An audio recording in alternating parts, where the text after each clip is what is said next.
And I gotta get Nancy permission. Or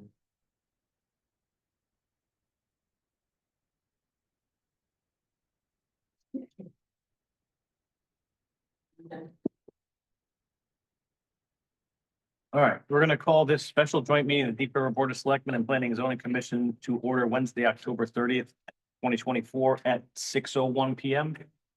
So we're gonna do this a little differently. Instead of calling everybody's name out, I'll just go down the list. Just say which board you're on, name.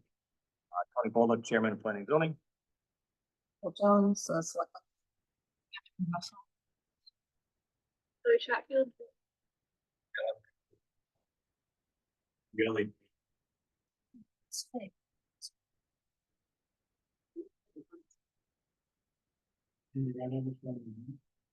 Deep Maria Planning and Zoning.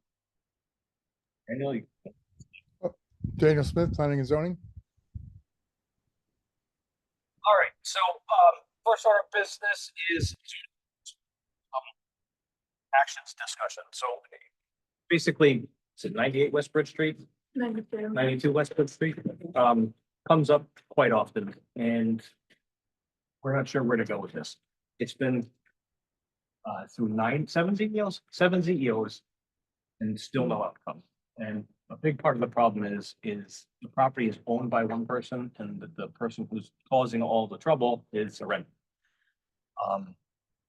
We can keep going along and just issuing notice of violations, but we do not have a fine schedule. That's something we could talk about.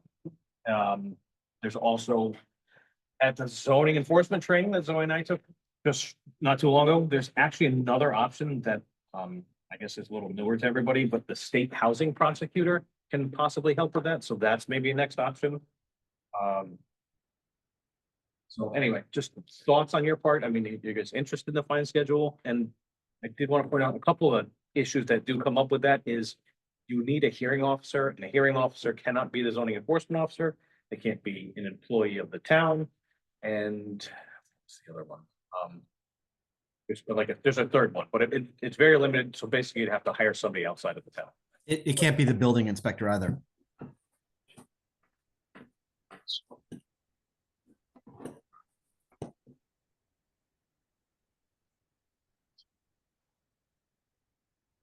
Ending.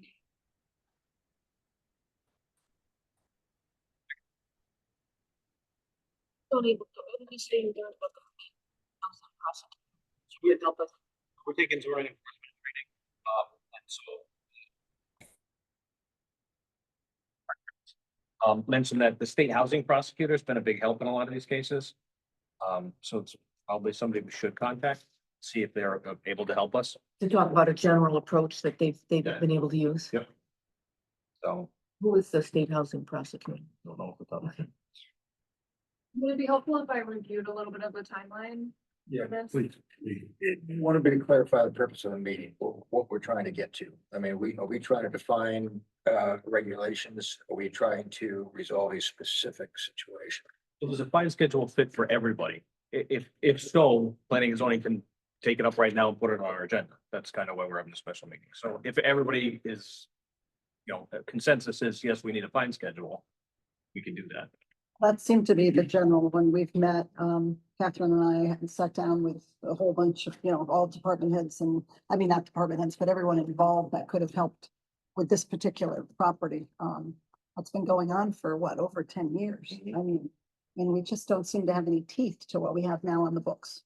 So we're looking to take some action. And what is that action? If we're going to court, we were kind of left that meeting, I think, thinking, all right, let's take the next step. Let's go to court. But again, we don't have any fines on our books. So what we seem to be doing right now is writing a letter. And if they ignore the letter, we send another letter or something. So it doesn't really seem like we have enough, enough oomph in our, what we have now. So we're looking for the next steps. I will say with that particular property, I don't think writing a citation will change their actions. Just because it's been going on since 2007. I did pull the file today to check. 2007. Yeah.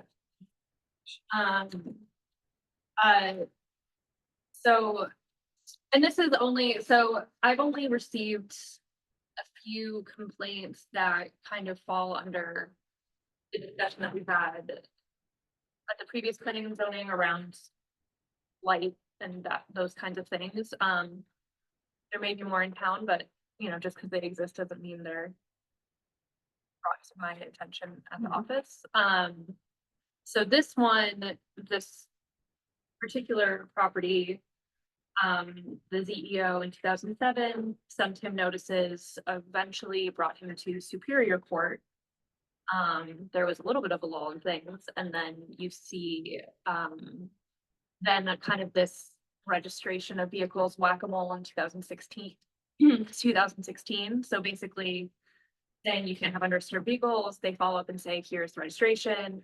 They're swapping plates, it's a little bit sketchy, but you know, so they're responding, but the problem isn't actually getting solved. My understanding, because obviously I also wasn't here in 2016, is that the person who was living in the house at the time, who was being responsive, is no longer there. Then we had some violation notices that went out from past Tyke ZEOs. So in 2021, in 2022, John was actually in communications with the primary renter. And he had at one point put together a plan of how he was going to fix some stuff up. And then he kind of dropped off any communication with that. So then when I started, I then followed up with him again. And the email that we had been using to previously communicate with him is now, the last time we tried, came back as undelivered. So our form of communication with him that was not by letter is no longer working. Which brings us to this year where I think we were waiting to see a little bit of what was going to happen with the house overall. It seems that nothing is changing in terms of ownership or tenancy. So we're kind of back in this cycle of sending letters, getting complaints, sending letters. Maybe we'll get to a point where somebody at the house responds again. But clearly over the last 2017 years, what is that? Is that accurate? You know, even when they are responsive, it's been not getting it to the point that the neighbors are happy. So yeah, that's that. I have a question. The letters that we've sent in the past, what violations are we describing that they're violating? Number one, and then in those letters, are we telling them what they need to do and what happens if they don't do it? Yes, to all of those. So they've generally been no unregistered vehicles, refuse, so you can't have trash and waste on the lawn. Also unregistered trailers, parking of the trailers and boats on the front lawn. Those things are supposed to be out of sight from the public right of way as much as possible. So those are generally the things that we would go after based on what's in the zoning regulations. I think we had tried to inquire with the health department as it pertained to the mysterious wood chip pile, because this was several months ago now, but I think from a zoning standpoint, there isn't really much for me to talk about in terms of the wood chip pile. It's like failed septic. Yeah, so so there's certain things that then kind of depend on the insights from other agencies, but generally those are the zoning violations that we would put, and it would be remove the waste and trash and refuse as defined, and I define it in the letters based on what's in the zoning regulations. So removing that, providing proof of registration for all vehicles and removing unregistered vehicles, and moving things that they are technically allowed to have out of the public right of way, or out of sight from the public right of way. So hence the 2016 car registration. Yeah. And if they don't comply, does the letter say what we would do, or is that why we're here? So that's kind of the issue. So I don't really have anything beyond sending the letters. So it starts off, if I'm being very nice, which in cases that are less severe than this, I'll usually start with just a request for zoning compliance. So it's just like, hey, you're breaking a rule. Maybe you don't know you're breaking a rule. This is what you need to do to gain compliance. You can.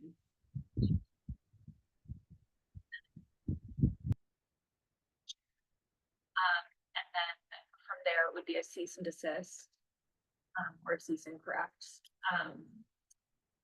But the problem is, yeah, if they ignore it, the next step would be to bring them to court to correct. Or if we wanted to do citations, it would be to issue a citation.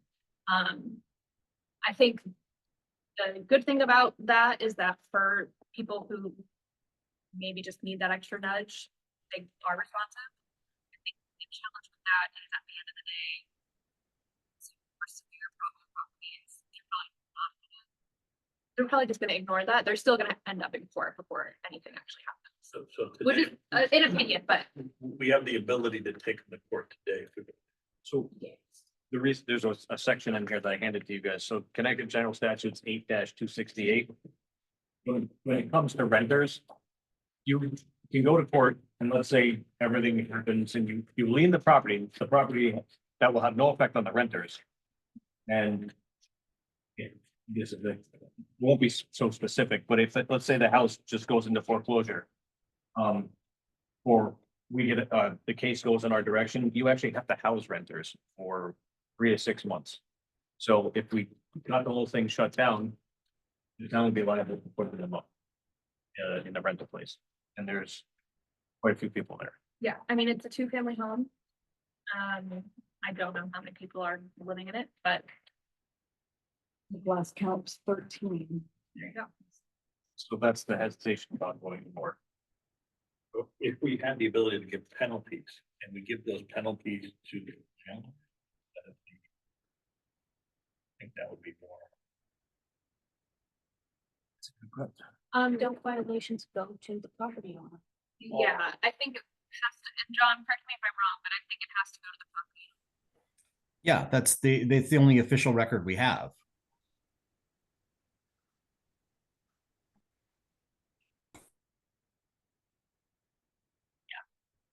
And when I do, and I will say, when it is the case, with this particular house where it's owned and rented, and this also goes in general for any property where it might be rented out, if there's, usually if I'm checking the property records, it'll show a different mailing address, so I will send a letter to both the physical property address and the mailing address of the.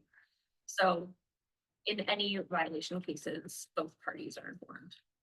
And I think Mark Brandt said that if you get a order from the court, let's say the property is foreclosed on and you got an order from the court, that would have to be like, so if it was a cleanup order, that would have to be settled before you could pass on from the bank to somebody else. So that, I mean, there is teeth in that part of it. And we send a letter from our lawyer to the property owner threatening to go to court unless he or she does the following. That would be the cease and desist or cease and correct, and that would trigger going to court anyway. Am I right about that, John? I think that's the process. Yeah, right. That would be the process would be, you know, with the deadline and then referring it to the town attorney to take it to court. This particular property we're talking about is an interest solutions because the owner is currently incarcerated. And the person living there that's running an illegal car repair shop as well in the driveway, in the garage, is a relative. That I interest. And so, and then we've also heard the property is in foreclosure. So there's quite a lot of layers here, and yet we aren't able to really take any action, it seems. So that's the frustrating part, that we really want to help out the neighbors. But again, we have a lot of, not a lot, but we have several other properties that have been brought to our attention that, you know, are similar, not similar, but there's some level of blight going on with other properties. So I think this is a good meeting to kind of figure out what we want to put in place so that when these properties come up to Zoe, she's got some steps where we have a little teeth, and maybe, you're right, maybe other properties, if somebody gets a letter, they don't want to pay the fine, so they do correct it, or, yeah. I think there's a couple of things here. One is it's been going on since 2007. And the fact that there is no fine schedule or penalty structure means to enforce means that we can't enforce it. It's threatening letters in, you know, stern words in all caps. And it's not gonna persuade somebody that doesn't want to do it. But I think the problem that we're really looking at is we're trying to impose penalties and threats and conditions on people who may not be able to comply. And so if we approach it more from the standpoint of what the town can do to rectify the situation as opposed to putting the burden on somebody or others who are not in a position to be able to do it. It's not going to go anywhere if we continue to you know, threaten or burden somebody further who might already be in pretty dire financial situation that this is not necessarily healthy. We do owe it to the abutters. So I suspect that the abutters have given up with their complaints because of the inability to enforce. But I think the town might have the ability to set a precedent to assist the town crew, prepare a plan for the cleanup of the property, to get some buy-in from the owner so that, and present in a way that's not fully their burden. If there's some assistance offered from the town crew to remove materials or vehicles or whatever to make the property more habitable and presentable, not just the abutters, but to the town in general. You know, I think that would be more beneficial action that would potentially result in more cooperation and a, you know, a tangible result.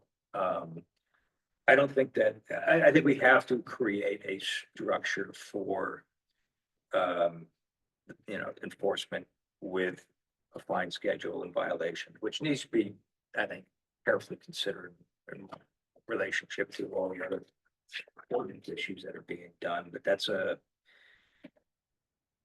really should be a 6-month process to really understand the implications. But I think if there are resources available in a town through volunteerism or through town crew to remedy the, you know, the most egregious of the conditions, I think it'll only have a positive effect on, you know, the abutters, the residents, and potentially the owner and the tenants, because you're potentially alleviating a problem that they don't have the means to address. So. I would be open to that approach, Alan, as long as we understood from council, whether it's our own council or the state prosecutor, that this would not put us in a difficult position should we then want to go to court. Anything that we had done looks like I would just like an opinion on that. Yeah. But I think that's a very reasonable approach. The court approach, we have record of private complaints who, yeah, and these people may have given up. No, we They may be approached in regard to something more immediate, which would be a civil suit, which I think they could demonstrate the impact of on the value of their property and enjoyment of their property, and that also might have a more immediate effect and not establish a precedent of the town going after residents with the courts, which again, I think might be a final resource or, final means to rectify the situation. I But mean, asking the neighbors to file a civil suit. yeah, because evidently they've been impacted this for 20 years. There's value there. They should recover the value, not the town of Deep River. They're the ones that have been most inconvenienced to the abutters because it is impacting the value of the property. There might be a conversation with them and some, we might want to consult our attorneys in order to advise them in regard to whether they, what kind of recourse they have. Yeah, it's always difficult when the burden falls on a neighbor or a resident to, pursue a complaint at their cost without the, the potential of recovering a compensation. So, yeah, don't put all the burden on them, but support them in a path that they can, can recover some of their lost use of their property or lost value in their property. Those are good ideas. I remember, we did know that Dick Smith under his tenure actually went out and they, towed up some of the cars off the property, that sort of thing, but then it just kind of went back to what it was. And I think there's over 20 something cars in the backyard that are junk. And, Yeah. But again, an offer to assist with that and say, we do that, we will, we'll suspend the violations, existing violations, starts fresh. Gotta be incentive. If the house is currently going through foreclosure, we're gonna be stuck with cleaning up that property anyways. It'll be abandoned because it's foreclosed, and they'll be evicted, but the bank isn't obligated to come in and clean all that up. Which is why I was mentioning if you get that to the court before it's foreclosed, and with your citations that say that or your cease and correct, that would have to be taken care of by the bank before it's sold, if I understood Mark Brandt's correctly. Yeah, but do we become responsible for the renters? At what point are we responsible for the renters if there's the lien? And that's, I mean, right now, if it's already under foreclosure, then we wouldn't be responsible, isn't that correct? Right. Yeah, so the foreclosure, the bank can but they'll just let it sit there until somebody buys it and they get stuck cleaning it up. Well, before foreclosure, they have to evict the tenants and that takes years. Yeah. So this thing is not going away for a long time. yeah, that was one of the issues, like foreclosure, we have to wait it out. And Yep. so we're still not looking at any kind of quick fix, not that we can, but more immediate. There may be a problem too, just with registration. Yeah. I mean, there's a whole layer of regulations about registration, so you can't just take up a car and tow it away. Yes. There's legal stuff here. So actually, Mark was at the zoning enforcement training. I'm going to keep repeating that. So there was actually, so Mark Brandt's mentioned something to do with the Department of Motor Vehicles too. If you have somebody who's running an illegal junkyard, they can get involved. So that might be another course of action.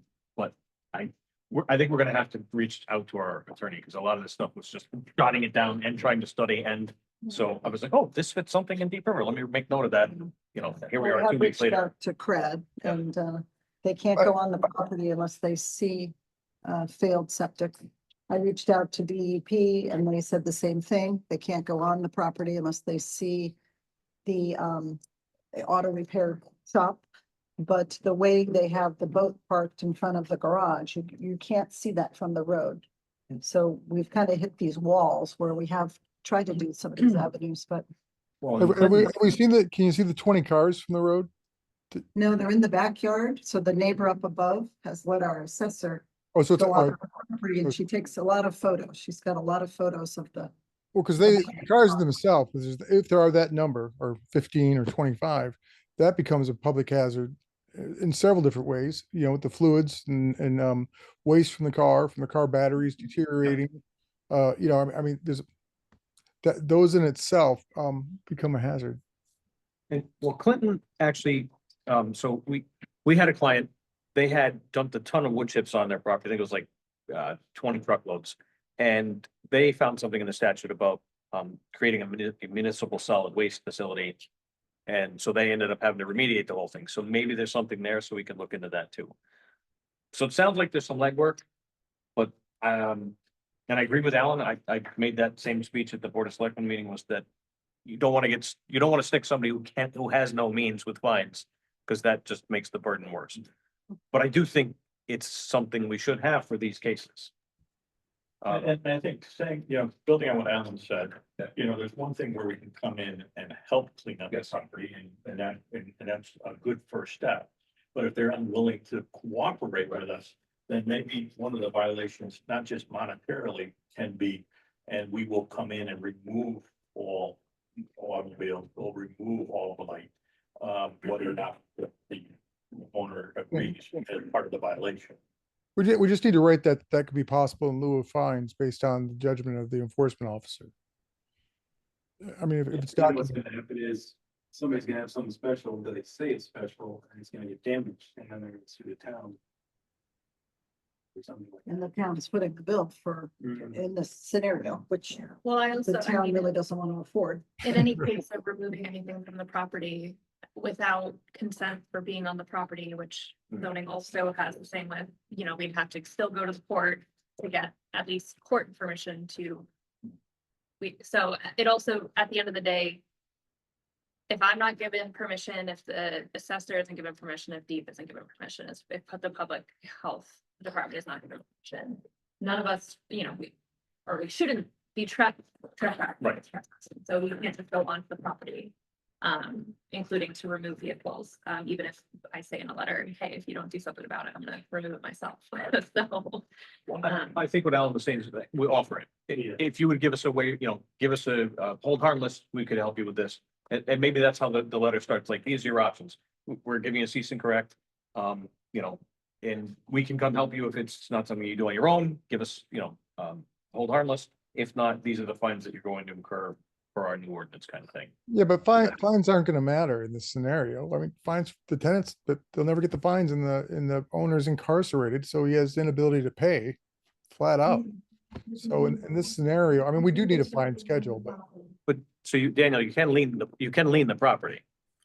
Right. And if, That's- like I said, if you put the correction on When? the lien. to what But it's end? about, but Right. again, so if they foreclose on the property and the lien is on the property with a correction, the next person, before it's sold, the correction has to happen. The banks.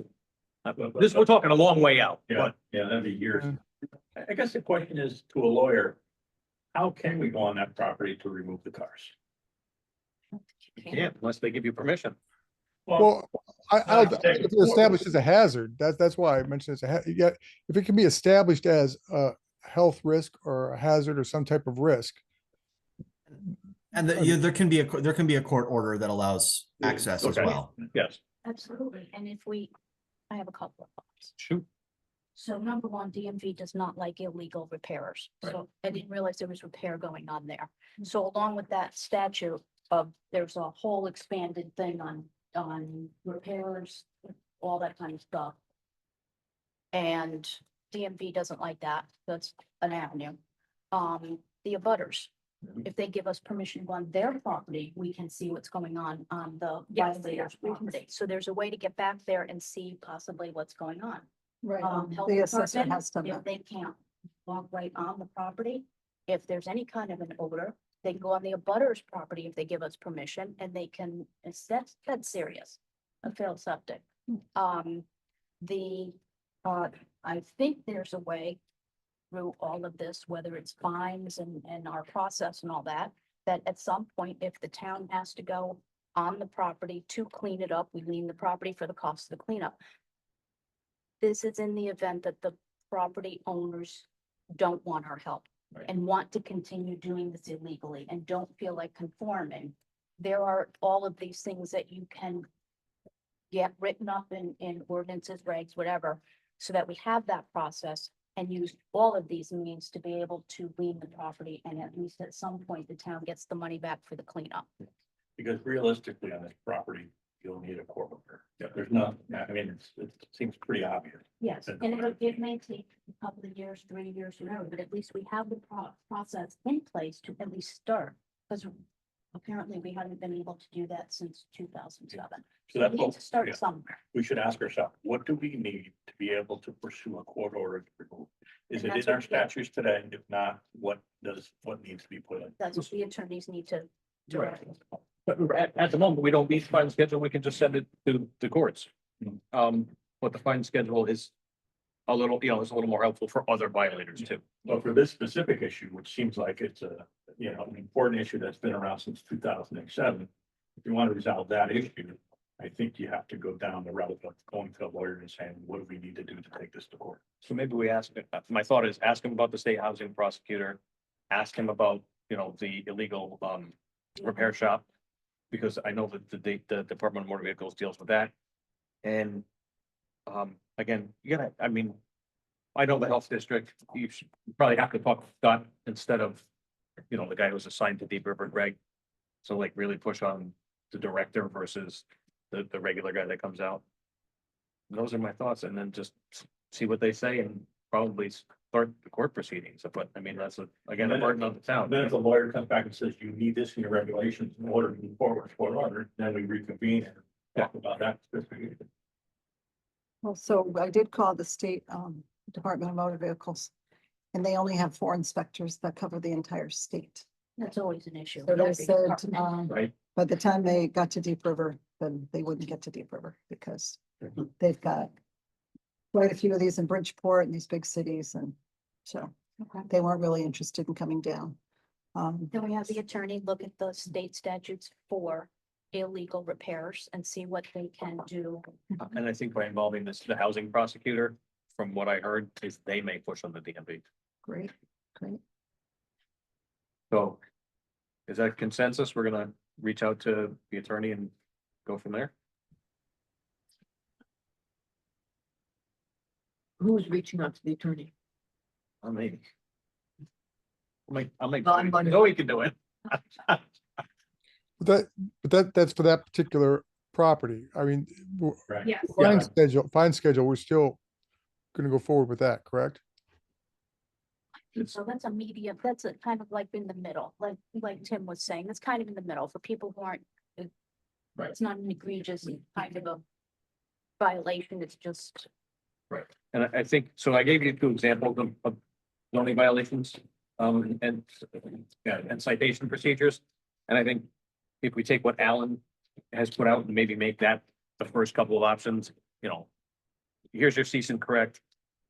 Not just here's a fine, here's a cease and correct. How can the town help you accomplish this? Not, we're just gonna fine you. Yeah.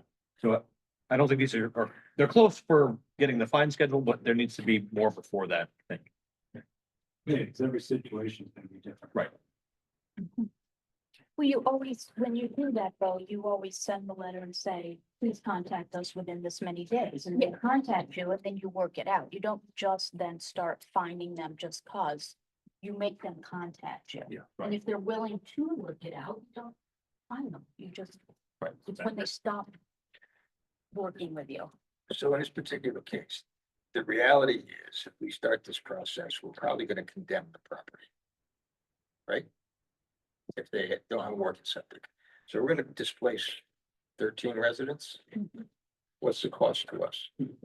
Because this, we have to house them for 3 to 6 Okay. months. No, I'm not asking what's our obligation. I'm saying, what's our actual cost to be doing this? Because that's not gonna be a recovery. Right, so what does it cost to remediate the property is what you're asking? Right. Yeah. Who knows, So- how bad is it? So again, I really think the approach to this is gonna be the carrot, not the stick, to get it resolved. And the first meeting should be with the abutters to understand their wants. I know Frank, is Frank still there? Mhm. Because, he built the fence because he had to look at that. That's going back to 2007. Yeah, all those neighbors have been in, so So, they'll be happy to come in again. I think it'd be important to understand what they would like and what they can tolerate, because we're not gonna do this all in one. Massive cleanup. I think there's gonna be some steps, and that's what will make it, I think, palatable to the property owner and the tenants right now. And so if we can take these steps incrementally, clean out the most hazardous. Find a solution to resolve the septic, because that's, you know, that's a quality of life issue, that's a health issue. And if there are resources to assist with that, if we can help find, because most residents don't know where to go for that sort of assistance, whether financially or whatever kind of assist. I think if we can do that, we can avoid the kind of the punitive elements of this. At least for 6 months or a year until we have that established within our regulations, and then we can go down that path, you know, with a more tempered and, you know, deliberate enforcement plan. So I think enforcement in general is a topic of discussion these days.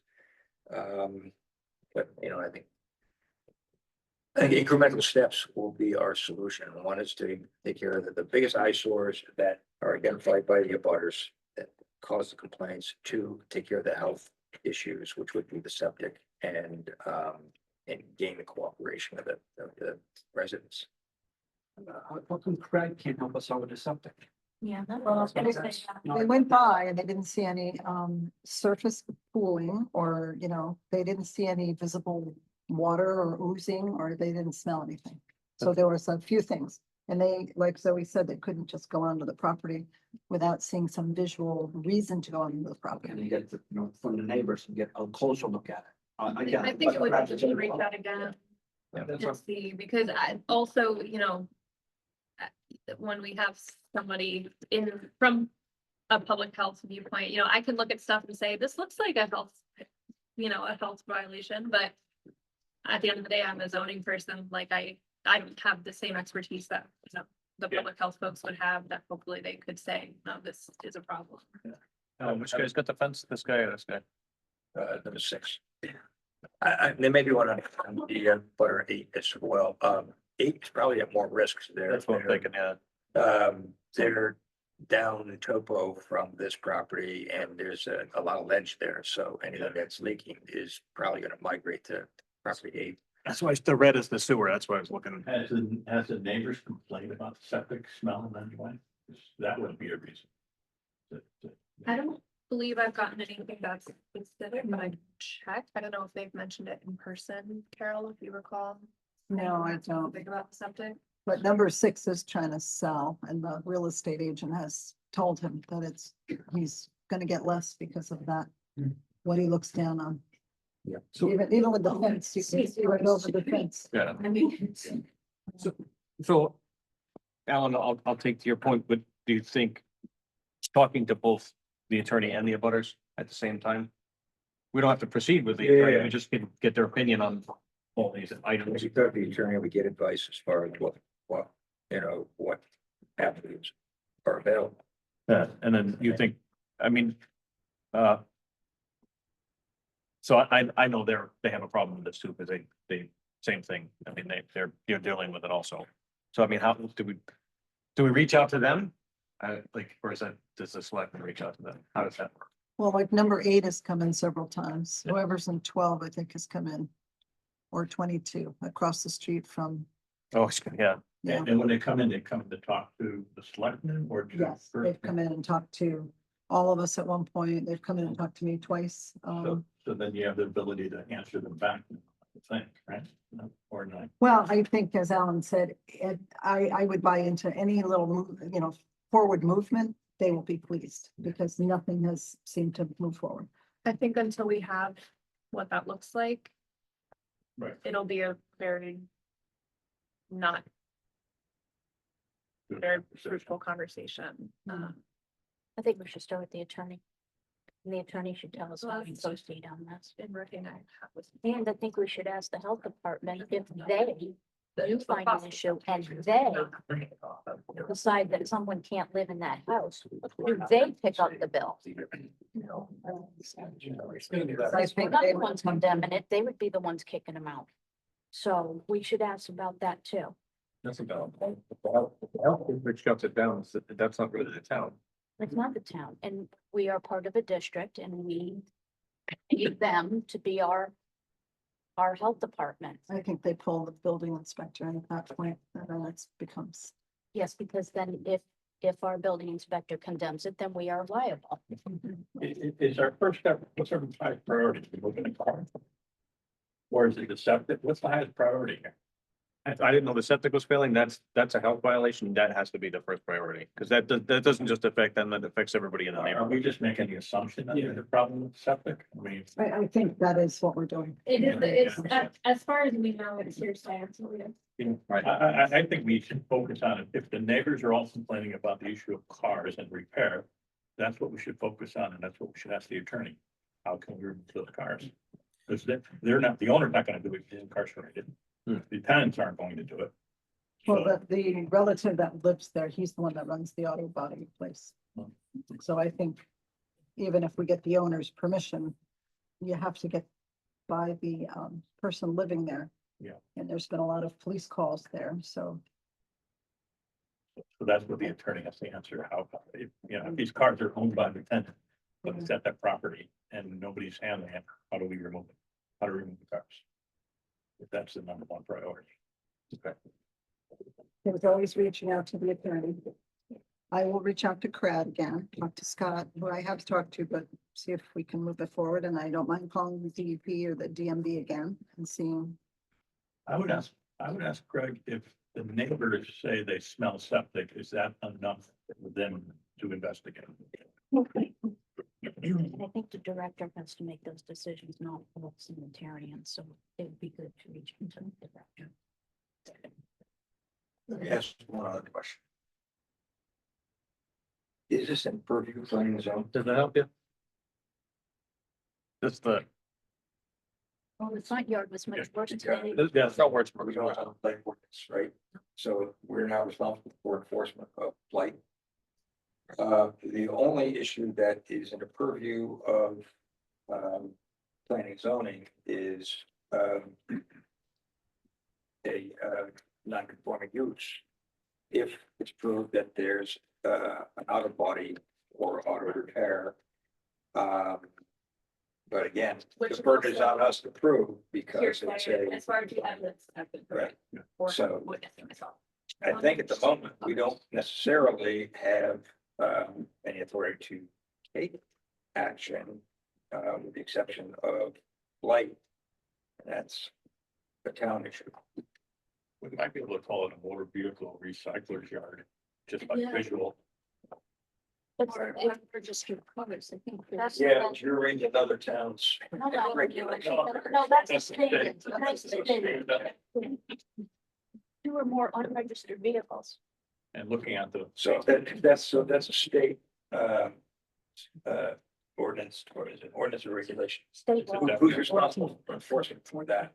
That's under DMV and state Yeah, law. so that is the answer. Just taking. And that's, as I was telling Carol, when I worked in Westbrook, one of the policemen that I worked with would help me with that, where zoning could not take over and do something. He would take over and do something because he called it a junkyard. So they actually advertise this, can do it repairs. Can do it auto repair. It's, Well, there you go. yeah, they have a public ad about it. Yeah, that is what I sent to the DEP, and then he called me and. Yeah, the constable checking on plates that are running through there. the Next few days. Just- Again, you know, and you can also have the fire marshal look at it, but again, you risk running into condemning the house and having the house 13 people. And if they're doing repair there, it doesn't sound like it's an assumption, but it doesn't sound like they are having a problem getting rid of vehicles. It sounds like they're taking in everything they possibly can and chopping them up and fixing them and doing whatever they need to do for these repairs. Maybe leftover parts, they're leaving on the property. It doesn't sound like they have a problem getting rid of stuff. It sounds like they're purposely running a business there and don't want to get rid of the stuff. So But as the neighbors have reported that in the kind of late at night, they'll have cars coming in on flatbeds. Oh, Get dropped off. and if they're not responding to your letters, it doesn't sound like they want help cleaning up. It sounds like this is simply a violation that they're ignoring. I agree with you. Yeah, so, but I think that's the first kick is to get the attorney involved and see where our teeth are and what the next steps are. I don't disagree with Alan, though. I do think offer the help. If they can't clean that up, look, these are your violations. How can we help you fix this? That should be this town standard, not just one person. It should be every time. If Yeah, people there's did- another property that we received a complaint about last month that falls more into that category of based on who's living there and it's just not likely going to happen with just the person that's living there. So regardless of whether or not it's a body shop, I mean, I'm looking on Google here on my screen and they do have it as can do it CT. And that's not zoned for a business. I mean, that in itself exists regardless of what kind of business it is. Right. I think 80% of people who have these kind of violations would be looking for help. This is an exception. This is just breaking the law. And you need a lawyer's help to figure out what to do with this. Okay. How many illegal businesses are we at the state of weather up in Deep River? And what's the equitable clamp down on that? Again, I think our burden is to solve the problem, which is the blight. Because it's not within their means. The business, I mean, I don't condone overlooking it. But if we're gonna go down that road, I can identify many businesses in proximity to me that were that are illegal businesses. I can identify businesses that were approved by planning and zoning that were not supposed to be approved. So, we march down that road. I just have a problem with, I mean, I don't think there's bad people. I think it's still. And so, our burden is to solve the problem and not to use our bully stick on specific situations that need assistance, that they don't need penalties. So I think if we're gonna go down the path of identifying the legal businesses, well, let's make a collective effort and identify them all.